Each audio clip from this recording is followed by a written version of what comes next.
Oke, Pri. Bapak lagi di Nabire memang udaranya cerah, segar sekali. Baik. Jadi Ibu Sembilan sekarang di Solo atau Semarang? Saya di Solo, Pak. Oh, di Solo. Daerah mana? Ya. Saya di daerah Jebres Kecamatan Susuan. bukan. Saya ada Bukan. di daerah Kabupaten Karanganyar. Oh, di Karanganyar. Iya. Ya. Dekat Giri Bangun. Oh, dekat, dekat. Oh, dekat ya. Baik. Ayo kita belajar. Iya, Hari Pak, ya. ini hari ini temanya saya nggak tahu ini Pak Filipus itu lagi mikir apa kok memberi kita tema yang luar biasa. Jangan bodoh. Nah, dalam hal apa kita disebut bodoh? Ketika kita hidup dalam dendam, ya, ketika kita hidup dalam kebencian.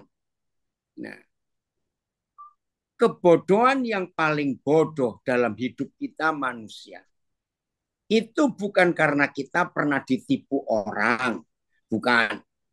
Ya, saya pernah kena tipu juga, bahkan gak sekali dua kali. Ya, itu bukan kebodohan. Itu sebagai tanda bahwa kita ini masih manusia yang lemah, penuh kekurangan.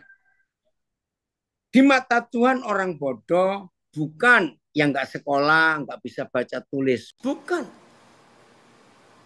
Tetapi di hadapan Tuhan orang bodoh adalah kalau tidak mengerti, tidak bisa mengerti kehendak Tuhan. Itu orang bodoh. Mari kita baca Efesus 5 ayat yang ke-17. Efesus 5 ayat 17. Wah, Bu Sembiring ada komen dari Palu. Puji Tuhan, terima kasih untuk kesaksiannya yang luar biasa. Salam kenal dari Palu, Ibu Yohana ini. Puji Tuhan. Benar loh, Bu Sembiring kesaksiannya jadi berkat buat banyak orang. Baik, Efesus 5 ayat 17. Siapa itu orang bodoh di hadapan Tuhan? Ya, sebab itu janganlah kita bodoh. Supaya nggak bodoh bagaimana? Tetapi usahakanlah supaya kita mengerti kehendak Yahweh. Ayat. Karena itu janganlah menjadi bodoh. Tetapi mengertilah apa itu kehendak Bapa di surga. PS. Jangan bodoh. Tetapi selidikilah apa yang dikehendaki Yahweh Tuhan. TSI. Oleh sebab itu, janganlah hidup sembarangan. Tetapi usahakanlah supaya kamu mengetahui apa yang Yahweh Tuhan mau untuk kita lakukan. Saya baca TSI-nya lagi. Oleh sebab itu, janganlah hidup sembarangan.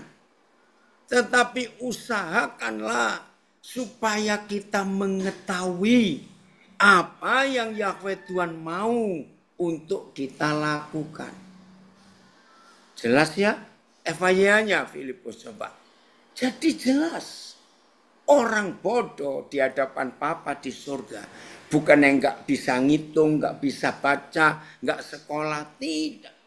Ternyata orang bodoh bagi Papa kita kalau kita tidak pernah mengerti Tuhan itu ingin apa di hidup kita. FYH, janganlah bertindak sembrono, serampangan, ngawur, ngaco. Melainkan carilah dan lakukan apa yang dikehendaki Yahweh dari kita. Ya, FYI saya baca lagi, janganlah bertindak sembrono. Melainkan carilah dan lakukan apa yang dikehendaki Yahweh Tuhan dari hidup kita. Saudara, pusat dari kekristenan, ya dengarkan, pusat dari hidup Kristen, kalau saya pakai kata Kristen, itu bukan di ibadah, catat.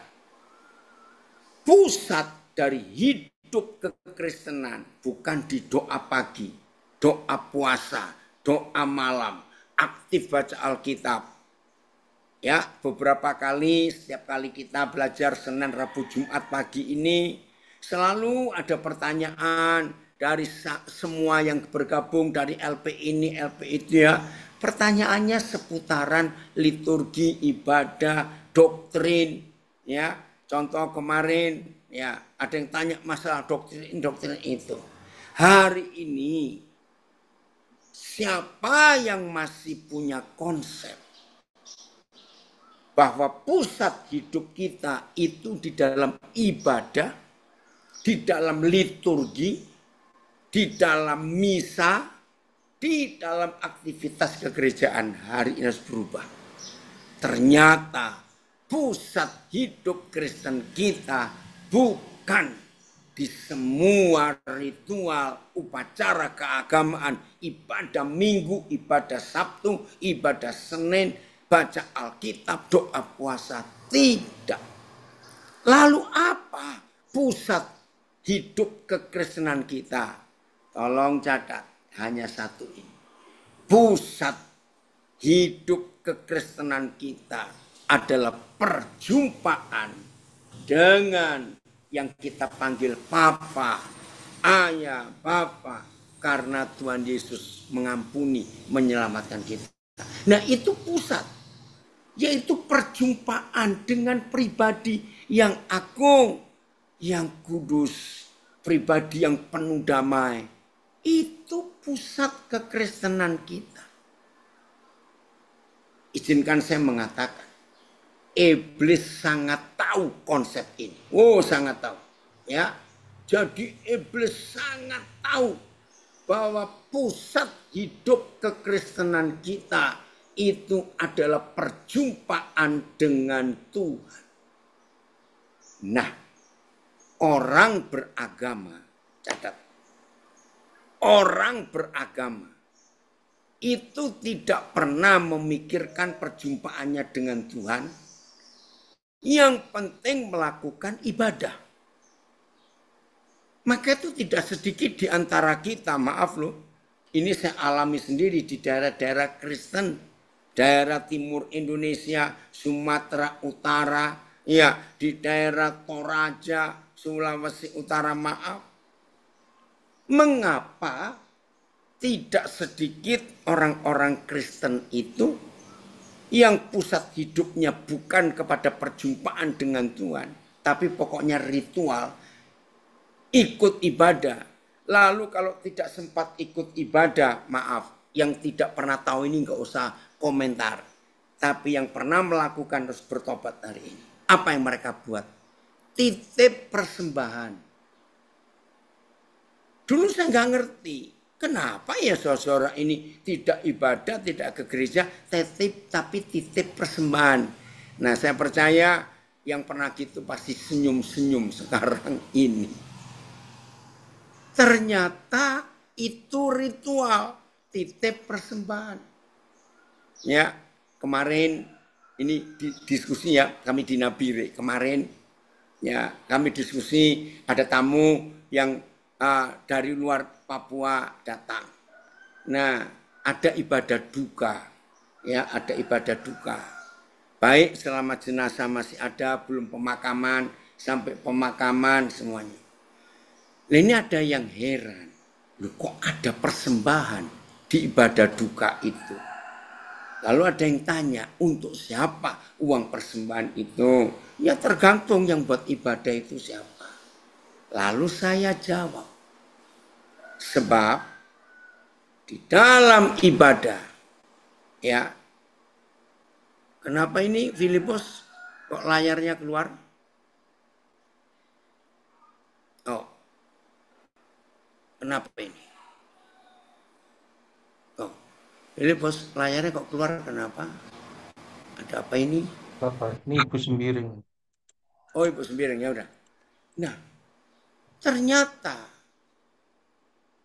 semua agama itu memang mewajibkan sekecil apapun yang namanya ibadah, dalam ibadah apa saja, mau ibadah duka, ibadah ulang tahun, ibadah pindah rumah, ya ibadah pembukaan usaha baru. Dalam konsep agama harus ada persembahan. Karena itu untuk Tuhan. Oke lah, kita nggak bahas itu. Nah, saudara, ini satu kejahatan yang mengerikan. Ternyata lagi sekali yang tidak melakukan ini nggak usah protes, nggak usah komen. Ya, saya hanya bicara tentang apa yang saya ketahui. Ternyata di dalam banyak pengajaran kekristenan, memberi persembahan itu wajib. Lalu yang menerima pengajaran itu punya konsep yang salah. Oh, maaf ini ya, maaf. Lagi sekali yang nggak pernah merasa melakukan ini nggak usah protes, nggak usah komen. Saudara diam saja. Ini saya bicara kepada yang melakukan. Ternyata tidak sedikit orang-orang Kristen itu punya konsep yang jahat. Yaitu begini. Tuhan, maaf ya, saya nggak datang ibadah. Tapi saya titip aja uang saya ini. Wih, dipikir kalau sampai sudah bisa memberi persembahan buat Tuhan, ya Tuhan selesai sudah. Ya, maaf, bukan itu yang Tuhan inginkan. Lalu yang kedua, ketika kekristenan tidak tahu bahwa pusat hidupnya itu pada perjumpaan dengan Tuhan, tapi pada ibadah. Begini cerita lain lagi. Di beberapa daerah, ya khususnya daerah-daerah Kristen, itu ada ibadah pagi, yang paling pagi. Ya, Rutan Palembang bisa dibantu. Kenapa suaranya kurang jelas? Karena yang lain jelas kok. Mungkin dari Palembangnya ya, tolong dibantu kali. Ya. Ada orang-orang Kristen tertentu jauh lebih suka ibadah subuh, ibadah yang jam pertama. Bisa jam 6, jam 7. Pokoknya ibadah yang pertama. Nah, saya dulu nggak ngerti. Tapi karena konsep agamawi. Begini logikanya. Pokoknya sebelum aku aktivitas apa-apa, aku mau pagi-pagi jumpa Tuhan. Bahkan tidak sedikit. Nggak usah ikut ibadah. Pokoknya datang ke gedung gereja pagi-pagi berdoa, lalu kita pergi. Sehingga di hidup orang-orang Kristen seperti ini, konsepnya begini. Tuhan, aku sudah lapor diri loh. Ini pagi-pagi kami datang. Nah, jangan usik, jangan ganggu aktivitas kami sepanjang hari ini. Karena pagi-pagi kami sudah jumpa Tuhan dulu. Ada konsep agamawi yang seperti itu. Dan ini yang menyedihkan hati Papa di surga. Saudara masih ingat doa Bapa kami? Woi Aan, senang sekali Papa kamu muncul. Papa ini pingin loh kamu itu kayak awal-awal COVID, awal Zoom, rajin sekali. Iya An ya, bahkan kamu itu orang pertama yang nayangkan Alkitab loh. Ayo semangat lagi An. Ya, ada yang komen dari Magelang. Oh, kayak nitip amplop waktu kondangan. Maaf saudara. Nah ini kan konsep yang salah. Sehingga Tuhan bisa kita suap dengan aktivitas dan uang kita. Ayo kita berubah.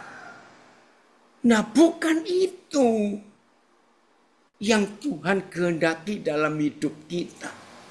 Maka itu saya ulangi lagi. Pusat hidup kekristenan kita adalah perjumpaan dengan pribadi yang luar biasa itu.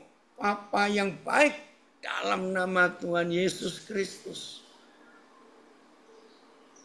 Oh, ada yang komen. Oh, berarti mereka bisa masuk surga karena pakai titip. Menyedihkan sekali. Nah, hari ini saya mau balik dulu kalimat. Jadi percuma kita mengaku Kristen, Katolik, Protestan, Baptis, Advent, dan sejenisnya. Rajin ibadah, tetapi tidak pernah berjumpa Tuhan. Maka itu hanya rutinitas, ritual, keagamaan. Ya, maka itu kekacauan terjadi dalam hidup kita. Lagi zoom ad-nya. Sehingga kemunafikan terjadi dalam hidup kita sehari-hari. Maaf, hari-hari ini kita melihat viral. Wah, sosial media itu hebat. Kita nggak bisa bohong. Maaf loh saya ngomong. Lihat sosial media, semua kita tahu. Kelompok-kelompok tertentu yang mengutamakan bahwa hidup agama itu dilihat dari penampilan pakaiannya. Saya harap mengerti. Ternyata viral di sosial media, di YouTube, di TikTok, ya di Reel. Bagaimana orang-orang yang memakai atribut-atribut keagamaan. Ternyata enggak semua tentunya. Mereka mencuri dan menyembunyikan barang curian di dalam jubah-jubah keagamaan. Maaf. Bersyukur netizen sekarang luar biasa kritis. Lihat kelompok-kelompok tertentu di Indonesia yang dalam 3 bulan terakhir dibongkar kedok mereka tentang kepalsuan mereka. Bersembunyi di balik jubah-jubah keagamaan. Puji Tuhan, kebenaran dinyatakan. Nah, sekarang simpan kebenaran ini.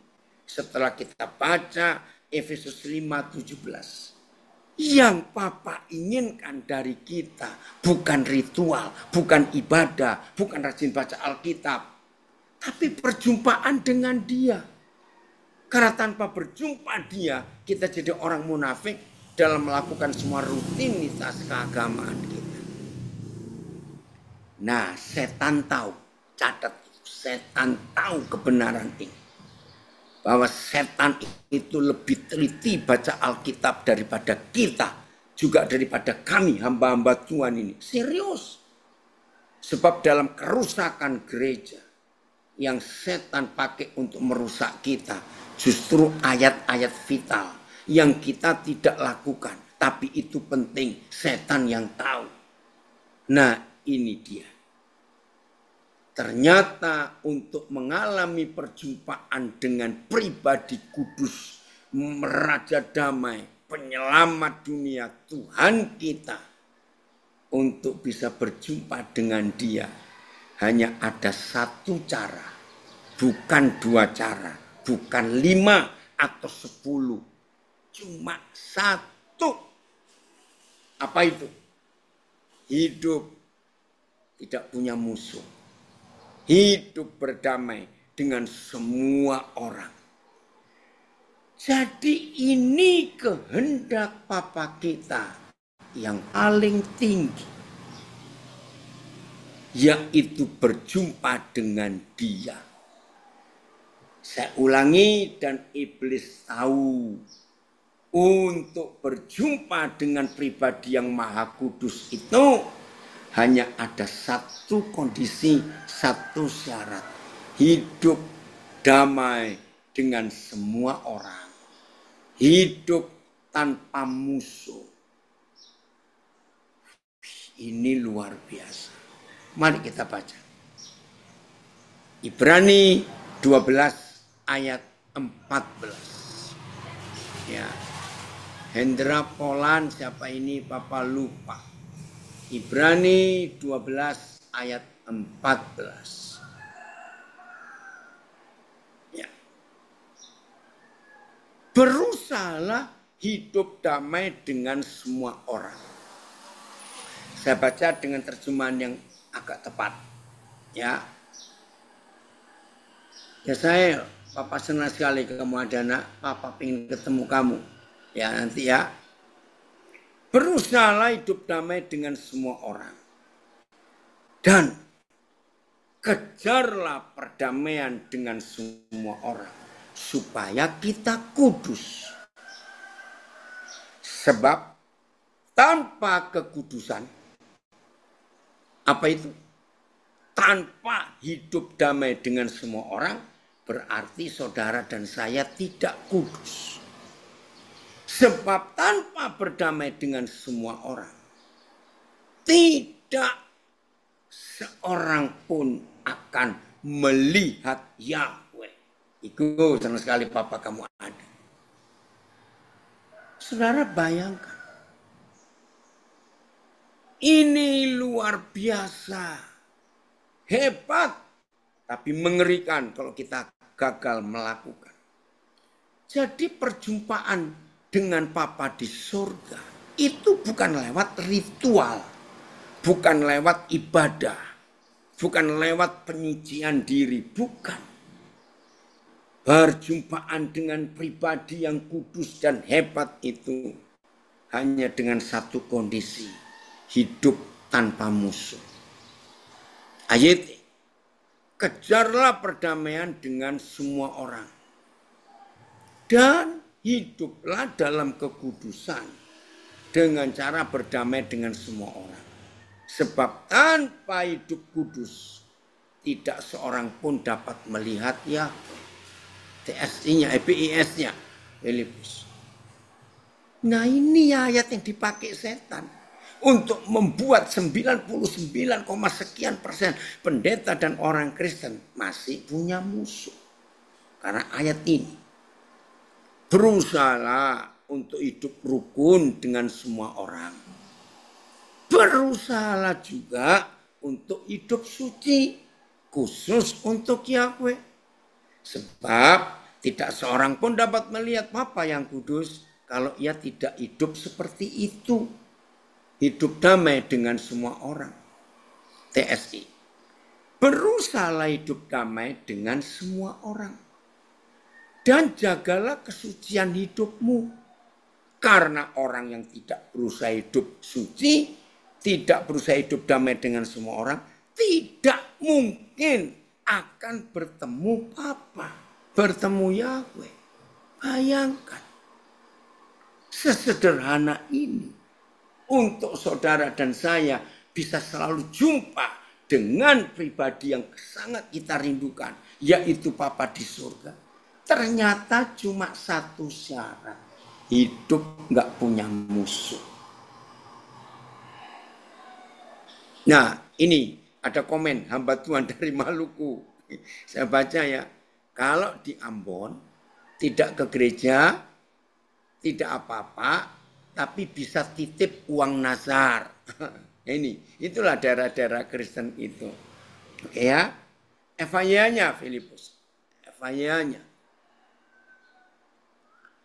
Oke, dari Martapura ditulis komen bagus. Hidup kekristenan yang benar adalah mengalami perjumpaan pribadi dengan Yahweh. Caranya jangan menyimpan kepahitan dalam hidup. Harus mampu mengampuni. Makasih firman hari ini. Tentu semua yang hadir.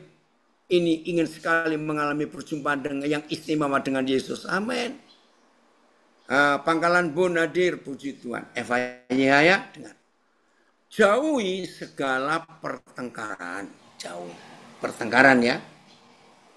Dan berusahalah menjalani hidup yang bersih dan suci. Sebab orang yang tidak suci tidak akan melihatnya. Ya sudah. Jangan ayat ini dipakai kata tapi. Nah ada kata tapi. Ya tapi.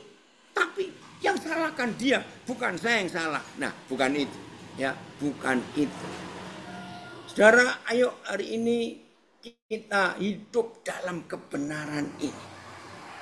Pokoknya saya akan tekankan. Tidak ada syarat lain untuk bisa berjumpa dan melihat Tuhan. Kecuali hidup tanpa musuh. Pusat kekristenan kita bukan pada ibadah. Tapi perjumpaan dengan pribadi damai. Wah luar biasa. LPK anak Muara Bulian. Yesus tidak akan memberi jalan yang tidak benar kepada saudara-saudaranya. Terima kasih. Ya jalan benar ya cuma satu ini. Hidup tanpa musuh. Oke. Sekarang kita mau ngurus bagaimana? Ngurus musuh kita yang nyakitin kita. Atau ngurusin setan yang suka memutuskan hubungan kita dengan Tuhan. Atau kita urus diri kita. Ngerti ya? Saudara, maaf, ada orang-orang yang sangat bodoh. Nggak sekedar bodoh. Maaf ya, begini saya temukan. Jadi tiap kali saudara kita ini disakiti oleh seseorang, dalam bentuk apa saja, ternyata dia itu ngurus orang yang nyakiti itu. Wah, persoalannya diperpanjang, diperbesar, semuanya. Akhirnya lubangnya cuma kecil, sempit tadinya. Tapi karena diurus. Betul, Martapura bilang ngurus musuh itu rugi banget. Betul. Akhirnya lubang yang kecil tadinya jadi besar. Karena diperbesar, dikerok lagi. Wah, terus begitu. Nah, ini orang yang super bodoh. Yang seharusnya hal kecil. Tapi karena nggak terima. Nah, orang seperti ini akan jadi langganannya setan. Wih, kok nggak enak sekali. Betul. Orang seperti ini akan jadi langganannya setan. Langganan untuk apa? Langganan untuk dikirimi produk-produk baru kalau setan punya hal baru. Nah, apa hal baru bagi setan yang ditawarkan kepada pelanggan-pelanggannya setan yang gampang sakit hati, gampang tersinggung, gampang kecewa, gampang marah, gampang jengkel. Setan senang kalau punya sahabat kayak model begitu. Jam 6 pagi bangun, baca WA, orang salah kirim WA, waduh sudah menyala. 6:05, anaknya teriak pagi-pagi, ribut lagi. 6:10, tetangga teriak-teriak. 6:15, ada masalah lagi, mobil dilempar orang. Nah, itu kan langganan. Dan sepanjang hari, terus orang ini akan bermasalah. Nah, sekarang bayangkan, betapa super bodohnya orang ini. Kalau dia tidak membenahi diri sendiri, tapi ngurusin orang-orang yang buat masalah dari jam 6:05 pagi. Betul nggak? Betapa bodohnya. Jadi yang harus kita urus itu diri kita. Kenapa aku hidup kok seperti ini terus? Satu kali saudara, untung sudah lama. Ya. Ada seorang yang tahu saya, ya, karena berapa kali dia hadir waktu saya khotbah. Nah, satu hari dia bilang, Koden tolong doakan. Probolinggo, ya, shalom juga ya, tolong doakan. Kami ini harus pindah kontrakan lagi. Oh ya, kenapa? Bayangkan, dalam 13 MBL, kenapa saya yang MBL sering tanya temanya apa? Coba dari depan, kalau tadi nggak terlambat masuk, nggak akan sering tanya. Maaf loh, karena tiap kali ini dari MBL ini, yang suka tanya temanya apa. Dengerin dulu lah ya, nanti baru tahu temanya. Saya tanya, kenapa? Aduh, kami itu lelah sekali Koden. Masa dalam 13 bulan ini, kami harus cari kontrakan. Dan kami harus pindah sampai 3 kali. Dan ini yang keempat. Hah? Kenapa saya tanya? Capek loh saudara. Oke, Boru Tasoid, shalom. Ya. Capek loh orang pindah rumah. Kasihan anak-anak juga. Aduh Yusuf, Papa minta maaf ini.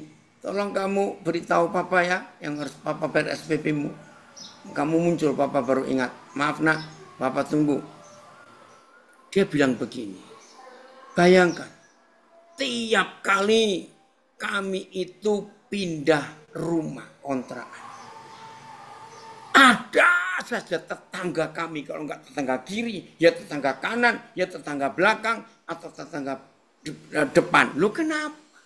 Buat masalah terus. Kami terganggu. Kami hidup enggak ada sejahtera. Saudara, saya enggak doakan. Saya suruh mereka bertobat. Jadi yang salah, ya, yang salah. Oke, nanti yang Probolinggo pimpin doa, Pak Filipus bisa atau kali kasih LP lainnya untuk bagi-bagi tugas. Saya bilang, yang salah kalau begitu bukan tetanggamu, kamu yang gak beres. Masa dalam 13 bulan sampai mau 4 kali pindah kontrakan itu kan yang salah kamu. Ayo bertobat. Kiranya contoh ini menyadarkan kita semua. Lagi sekali, bagi saudara yang sudah distempel jadi langganan setan, selalu dikirim produk baru. Apa itu produk baru? Orang-orang yang suka menyakiti, menyinggung, membuat suara jengkel. Itu masalahnya bukan orang-orang itu. Masalahnya ada pada dirimu sendiri.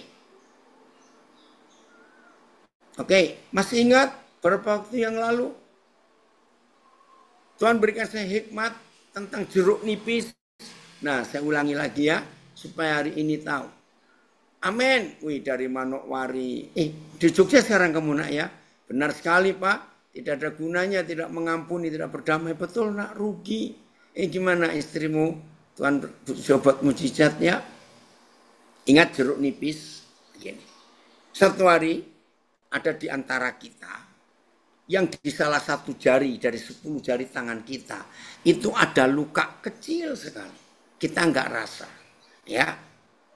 Tiba-tiba suatu hari kita makan rawon atau makan soto atau makan bakso. Wajar toh, supaya lebih segar kita beri peresan jeruk nipis. Nah begitu orang yang salah satu jari tangannya ada luka kecil, dia meras jeruk nipis. Waduh, perihnya luar biasa. Mos, kamu itu punya berapa akun IG? Tadi Amos Eko serba ada, sekarang Amos Eka. Ya, begitu meres jeruk nipis, perihnya luar biasa.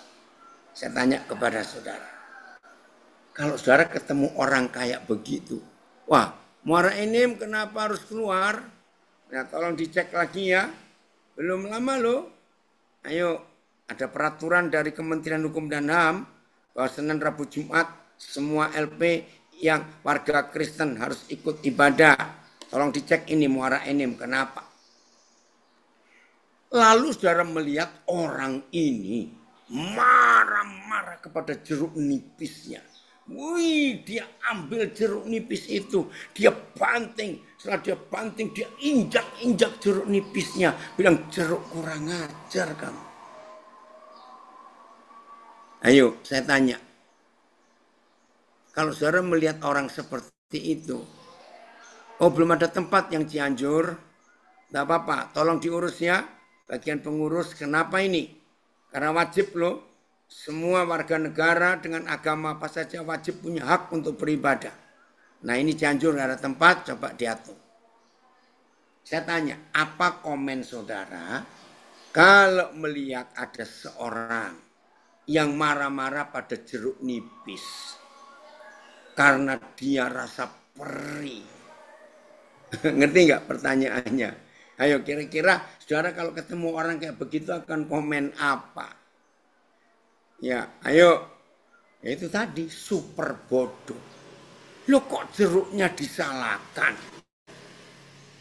Saya harap ilustrasi ini menyadarkan semua kita bahwa kalau ada di antara saudara masih bisa tersakiti, masih bisa disakiti, lalu kita menyakiti, yang goblok itu kita. Bukan si sumber penyakitnya, bukan. Saudara bayangkan, kalau 10 jari kita, kurang pintar itu terlalu ringan, super goblok, maaf ya. Bayangkan, kalau di 10 jari tangan kita itu nggak ada luka sama sekali. Ya, nggak ada luka sama sekali. Jangan coba, saya cuma memberi ilustrasi. Kalau kita meres jeruk 1 kilo dengan tangan, ada rasa perih enggak? Ya tidak. Cuma pegel saja. Lah ngapain jeruk 1 kilo diperes pakai tangan? Kenapa tidak pakai peresan jeruk saja? Enggak, ini cuma ilustrasi. Saudara, ini loh yang kita harus belajar. Hal-hal sederhana. Jangan saudara kalau dengar khotbah pengen yang tinggi-tinggi. Wah, saya ingin dengar istilah-istilah teologi. Bahasa Ibrani, bahasa Yunani. Enggak usah tinggi-tinggi. Yang kecil-kecil urusin dulu. Sudah berdamai enggak dengan semua orang? Karena tanpa berdamai dengan semua orang, maka kita akan tetap enggak bisa jumpa Tuhan. Jangan lagi jumpa, ngelihat saja enggak bisa. Itu ayatnya, Ibrani 12 ayat 14. Kita buka Keluaran 25 ayat 22. Shalom juga, Papa lupa nak, media L ini siapa? Hulu. Oh, kamu toh. Ya. Yau. Nah, ada komen dari Lampung. Jadi, kalau hati jiwa kita sehat, apapun pengaruh dari luar nggak memberi dampak negatif. Betul. Lihat zaman COVID dulu. Selama orang itu bisa menjaga imun tubuhnya, mau kumpul 10 orang yang positif COVID-19, orang itu nggak akan kok tertular. Nggak akan. Karena dalam tubuhnya sudah ada kekebalan. Itu dia. Maka itu ayo hari ini kita berubah. Betul. Hidupku hanya ditentukan oleh perkataanmu. Benar. Jangan perkataan orang goblok. Rugi sekali. Heri, puji Tuhan. Woi, baru purba. Puji Tuhan. Ya, woi, dokter Neno Bais komen. Benar sekali. Hidup yang paling berbahagia adalah hidup yang berdamai dengan semua orang. Amin. Udah Keluaran 25 ayat 22. Kita lihat ayat ini. Senang sekali. Betul ya? Ini guru musik komen. Betul banget. Keluaran 25 ayat 22. Di dalam ayat ini kita menemukan.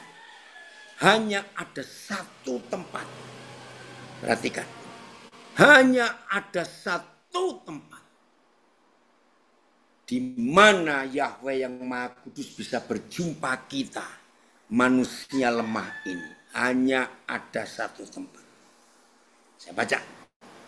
Dan di sanalah aku Yahweh akan bertemu dengan engkau. Di mana itu? Dan dari atas. Manokwari juga harus keluar. LPK.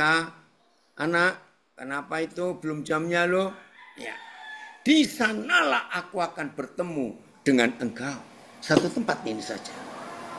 Dan dari atas tutup pendamaian itu. Darren, kamu WA Papa ya? Papa lupa juga itu. Kapan SPP mesti bayar? Oke ya. Di sanalah aku akan bertemu dengan engkau.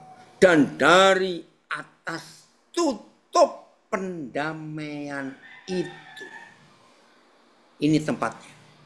Satu-satunya tempat di mana yang Maha Kudus, yang Maha Besar, Raja Damai, Yahweh Tuhan kita, Papa kita yang kekal, itu bisa berjumpa dengan kita anak-anaknya. Hanya di atas tutup pendamaian itu. Enggak ada tempat lain. Semua pakai terjemahan tutup pendamaian, naik lagi. PIS sama tutup pendamaian. Oh, sini nggak ada ya, cuma TSI tadi. Ada TSI nggak? Ya. Di sanalah, yaitu di antara kedua malaikat penjaga yang ada di atas penutup peti perjanjian itu. Aku akan menjumpai dan memberikan semua perintahku kepadamu. Ya, tutup pendamaian. Ya, MELT juga tutup pendamaian. Coba cari ya, nggak hidup nggak punya musuh, berdamai. Terus ya lebih dari atas tutup pendamaian itu, betul. Terus naik lagi dari atas penutup pendamaian itu. Terus lagi naik Filipus, papanya mau baca, ya tutup kotak perjanjian KSKK. Di situ aku akan datang dan bertemu dengan engkau dari atas takhta kerahiman. Saudara, maka itu dalam bahasa Arab ada rahmani dan rahimi. Artinya ibu yang melahirkan lewat rahim, itu artinya berdamai. Terus penutup itu, oh ya ini FIA bagus. Aku akan menemui engkau di situ dan berbicara dengan engkau dari atas tempat pengampunan. Wah, terjemahnya bagus. Tempat pengampunan dari antara kedua kerub itu. Saudara, mau lari kemana? Kalau papa kita tidak mau ketemu di tempat, di warung, ya di kafe, di mall, tidak. Bahkan di ibadah gereja saja, itu bukan tempat Yahweh menemui kita. Tolong baca Keluaran 25 ayat 22 dan jadikan pegangan hidup.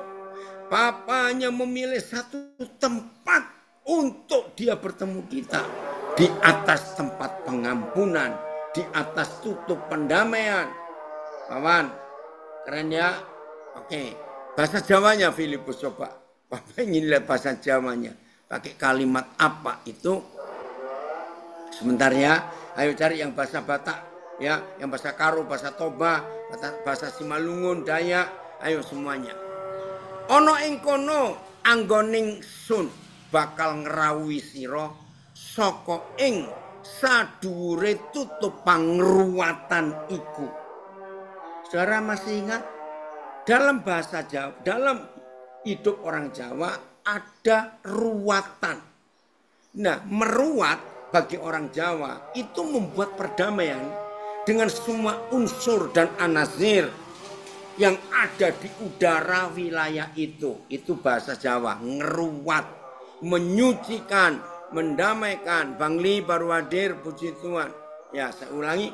Ana ing kono anggoning sun bakal ngrawuhi sira saka ing sadhuwure tutup pangruwatan iku. Saka ing antarane kerub loro kang ana ing sadhuwure peti angger-angger iku. Ingsun bakal paring pangandika marang sira bab kang bakal sun dawuhake marang sira kang kudu sira terusake marang wong Israel. Wih, saudara, luar biasa. Abel, maafkan opa ya, nggak bisa jawab teleponmu. Percaya Tuhan sejama papamu. Jadi tidak ada tempat lain yang Tuhan mau bertemu saudara dan saya kecuali di tempat berdamai dan pengampunan. Ya itu dia. Jadi kita nggak bisa lari kemana-mana. Oke, sampai di sini sekali lagi saya tekankan kepada saudara. Sangat bodoh kalau ada di antara kita setelah dengar begitu jelas firman ini masih punya musuh, tidak mau berdamai dan tetap ngotot. Aku nggak bisa ngampun. Betapa bodohnya. Jelas ya? Bagian terakhir. Puji Tuhan, muara bulian, jelas ya? Bagian terakhir. Apa sih penyebab kita tidak mau mengampuni? Nah, kita harus tahu. Ya penyebabnya bodoh. Karena nggak mau ngerti kehendak Tuhan. Tapi apa penyebabnya lagi? Yes, Paul, katanya ibu guru Eri Suci. Wah, luar biasa. Lalu apa penyebabnya? Catat. Hanya ada 3 penyebab. Kita tidak bisa mengampuni. 1, orang itu sombong. Catat. Orang itu sombong. Apa sombongnya orang itu? Orang yang tidak mau mengampuni. Ya, saya tidak pakai kata tidak bisa mengampuni. Enggak ada. semua orang itu seharusnya bisa mengampuni. Tapi tidak mau. Beda loh, tidak bisa dan tidak mau. Karena sombong. Apa kesombongan orang yang tidak mau mengampuni? Karena dia merasa aku lebih baik dari dia. Aku lebih suci dari dia. Jadi dosaku sedikit, dosa dia besar. Ini kan orang kurang ajar. Wih, ngeri sekali. Filipus, coba buka yang kemarin kita belajar. 1 Yohanes 1 ayat berapa? Yang definisi orang berdosa bagi Papa itu keren. Yaitu orang berdosa bagi Papa kita di surga adalah orang yang merasa tidak pernah berdosa.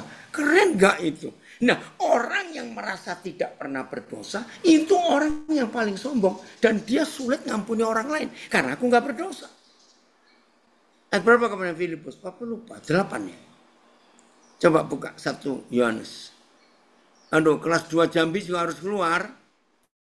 Ya, tolong dicatatnya yang keluar-keluar ini supaya dilacak apa penyebabnya. Oh, bukan.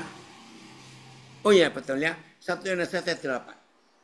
Jika kita berkata bahwa kita tidak berdosa, ngeri. Maka kita menipu diri kita sendiri. Dan kebenaran tidak ada di dalam kita. TSI-nya langsung aja, ya. Kalau tidak mengampuni sama saja melawan Tuhan. Betul. Emang bisa kita melawan Tuhan, merusak diri sendiri, ya, seperti besi rusak karena karatnya sendiri. Palembang juga keluar. Akan tetapi, barang siapa berkata, aku sama sekali tidak berdosa. Berarti dia belum disadarkan oleh ajaran yang benar dari Tuhan. Dan dia sudah menipu dirinya sendiri. Nomor 1, tidak mau mengampuni karena dia sombong. Karena dia merasa tidak berdosa. Justru orang yang merasa tidak berdosa, dia itu orang paling berdosa sedunia. Bertobat. Nomor 2, kenapa sulit mengampuni? Karena dia nggak terima, ingin membalas. Karena dirugikan, nggak terima. Itu nomor 2. Woi, komen dari Nabiri, ngeri sekali, betul, ngeri. Saudara, ayolah mulai hari ini kita serius, hidup benar dan berkenan. Gak usah merasa dirugikan. Saya tanya, kalau Tuhan Yesus tidak mau menerima ketidakadilan dan diperlakukan sampai hancur, dirugikan, difitnah seperti itu, saudara bisa bayangkan kita tidak akan diselamatkan sampai hari ini. Dari Tahuna komen, ada konsep orang mau mengampuni dengan cara harus berjabat tangan dengan musuh. Padahal Tuhan Yesus mana ini ya? Padahal Tuhan Yesus mana? Tidak mengajarkan demikian. Enggak, ya. Mengampuni tidak ditentukan oleh mau berjabat tangan atau tidak. Karena kalau cuma berjabat tangan, maaf loh, kan kita bisa berlaku munafik. Apalagi kalau jabatan tangan cuma setahun sekali, apa gunanya? Maaf. Ya, musuh kita dari Manado. Musuh kita adalah roh jahat yang merasuki manusia agar saling membenci. Betul. Jadi musuh kita bukan darah dan daging. Horas, anak papa ini, petak-petak. Ya, masih ditimi karena Freeport. Jelas ya? Jadi nomor 2, penyebab tidak mau mengampuni karena nggak mau rugi, nuntut balas. Pokoknya bayar dulu, bertobat. Jadi kalau Tuhan Yesus nggak mau dirugikan, kita nggak akan diselamatkan. Mari kita lihat ayatnya, 1 Korintus 6 ayat 7. Jadi tidak mengampuni itu karena kita sombong. Ya, merasa dirugikan, betul. 1 Korintus 6 ayat 7. Ayo kita perhatikan ini. Lakukan pengampunan. Adanya saja perkara di antara kamu yang seorang terhadap yang lain telah merupakan kekalahan bagi kamu. Mengapa kita tidak lebih suka menderita ketidakadilan? Mengapakah kita tidak lebih suka dirugikan? Jadi untuk bisa mengampuni saudara, di nomor 2 ini lakukan 2 hal sederhana. Saya berkata sederhana. Kalau saya berkata ini sulit, ya sampai mati pun saudara akan tetap sulit, nggak mau mengampuni. Tapi ini hal sederhana. Diperlakukan tidak adil dan dirugikan. Itu sederhana. Kalau saudara dan saya siap diperlakukan tidak adil dan siap dirugikan, haleluya. Hidup kita nggak punya musuh. Wih, keren. Dan kita bisa berjumpa apa-apa sewaktu-waktu. TSI-nya, Filipus. TSI. Ya. Dengan adanya perkara di antara kalian pun, itu sudah salah. Seharusnya kamu saling mengalah, bukan berselisih. Maafkanlah orang yang bersalah terhadapmu. Relakanlah dirimu dirugikan. Wih, hebat. Dari mana ini? Mamuju. Kita mengampuni karena kita sadar bahwa kita adalah juga orang berdosa. Terima kasih. Betul, Yesaya 64 ayat 6. Nanti kita baca ayatnya. Saya baca lagi TSI-nya ya. Dengan adanya perkara di antara kalian pun, itu sudah salah. Seharusnya kita ini saling mengalah, bukan berselisih. Maafkanlah orang yang bersalah terhadap kita. Relakanlah diri kita dirugikan. Waduh, gak enak. Eva ya, Filipus.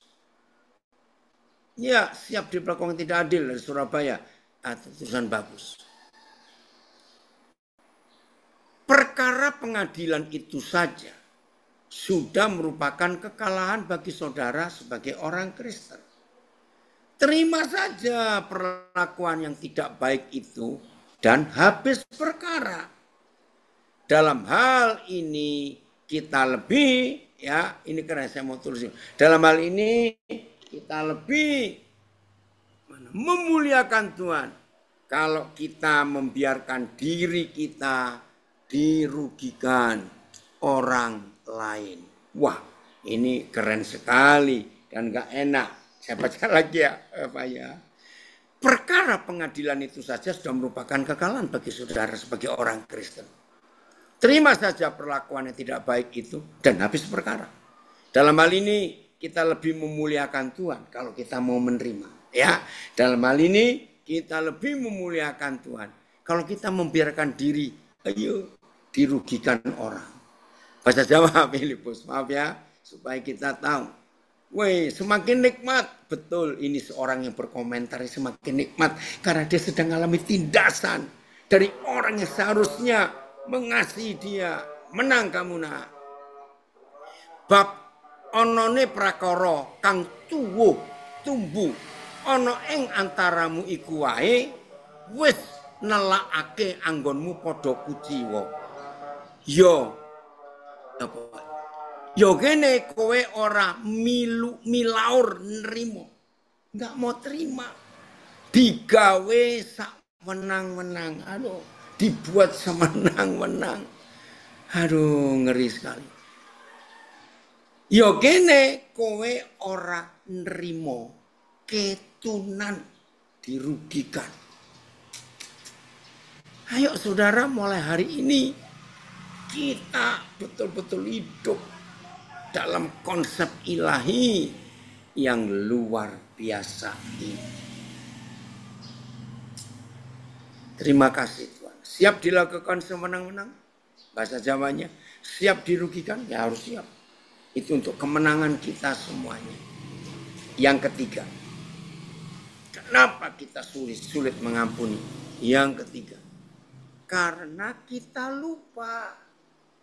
Kalau dosa kita itu lebih banyak kepada Tuhan. Daripada salah dan dosa saudara kita kepada kita. Matius 18. Karena waktunya Matius 18. Mulai ayat 21 sampai 35. Nggak usah dibaca. Tapi baca aja mulai 33, 34, 35. 3 ayat itu Filipus, Matius 18. Jadi saudara, orang yang tidak mau mengampuni itu karena dia lupa kalau dia juga dosanya lebih banyak kepada Tuhan daripada dosanya orang itu yang menyakiti dia. Bukankah engkau pun harus mengasihi kawanmu seperti aku telah mengasihani engkau? Matius 18 ayat 33. Maka marahlah tuannya itu dan menyerahkannya kepada algojo sampai ia melunaskan seluruh hutangnya. Wih, luar biasa. Maka Bapakku yang di surga akan berbuat demikian juga terhadap kamu. Apabila kamu masing-masing tidak mengampuni. Apabila kamu masing-masing tidak mengampuni saudaramu dengan segenap hati. Dari Tulungagung, hari ini kami harus menerima orang yang tidak mau menerima kami, mengasihi orang yang tidak mau mengasihi kami. Betul. Tadi pagi saudara, jam 8.15 waktu Indonesia Timur, saya bertemu seorang yang sudah 4 kali nipu saya, ambil uang saya. Tapi Tuhan harus berkata, ampuni, terima. Ya udah tadi pagi. Nah rupanya dia ketakutan waktu dia tahu saya mau datang. Tidak ada kalimat lain yang saya buat. Begitu ketemu, dia kaget lihat saya datang. Saya nggak bisa gambarkan wajahnya. Langsung saya peluk dia. Saya bilang, yang sudah biar sudah, ayo kita mulai yang baru. Di pundak saya dia menangis. Puji Tuhan, saya menang. Gampang toh? Itu dia. Maka itu kalau kita bisa mau Blitar keluar juga ya Tuhan memberkati. Nah kenapa saya bisa buat itu? Kan dia baru 4 kali nipu saya. Ambil uang saya ini berapa kali? Maka itu Matius 18 ini harus kita lakukan dalam hidup. Jadi hal ketiga, kalau ada di antara kita nggak bisa mengampuni, karena saudara lupa bahwa dosa saudara lebih banyak kepada Tuhan daripada dosanya saudara itu kepada kamu. Ini konsep mengampuni. Joko, apa kabar? Senang sekali ini. Ya, ketemu lagi. Jelas ya? Ayo hari ini kita jangan bodoh lagi. Ya, amin ya. Hamba Tuhan dari Maluku, nggak ada di Manokwari. Amin. Ini dia. Nah, baru 4 kali, memang kan baru 4 kali. Kenapa? Jadi semua kita menang ya. Mau apel sama Rinda, puji Tuhan, apel siang. Ya kalau apel dimaklumi, karena itu tanggung jawab. Oke jelas? Nah, sebelum kita akhiri, saya ingin Pak Filipus memberi komen kenapa kok milih tema ini. Pokoknya mulai hari ini nggak ada orang bodoh lagi ya di antara kita. Semua kita jadi orang yang jenius, bukan super bodoh. Karena Tuhan sudah mengampuni kita. Oke, Filipus